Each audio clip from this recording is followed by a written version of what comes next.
ইফতারি সামনে রেখে দোয়া কবুল হয়, বিশ্বাস হয়? কি সামনে রেখে? সামনে ইফতারি। বসে থাকি আমরা তৃষ্ণায় সারাটা দিন, ছাতি ফেটে যায়। আল্লাহ দেখে, দেখতে দেখতে আল্লাহর একটা সফট কর্নার তৈরি হয়। এটাই সুযোগ কাজে লাগানো, ঠিক কিনা?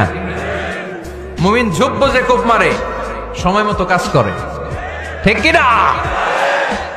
আল্লাহ তখন ফেরেশতাদেরকে জিজ্ঞেস করে, এই ঘটনা কি? খায় না যে? খায় না কেন? আল্লাহ রোজা রাখছে। এগুলো কি? রো আফজা, পেঁয়াজ, আলুর চপ, বেগুনি, মুরগির রান। খায় না। খায় না কেন? ওরা যে ক্ষুধার্ত। আল্লাহ আপনার ভয়ে। তাই কি চায়? আল্লাহ আপনার কাছে ক্ষমা চায়। ক্ষমা চায়, আল্লাহ রহমতের দরিয়ায় জোশ খেলে যায়। আল্লাহ তখন বলে, আমারে দেখছে নাকি ওরা?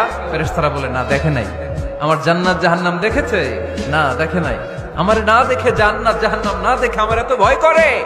যাও, আজকের এই রোজার বিনিময়ে এখন বান্দা যা চাইবে সব কবুল করে নেব।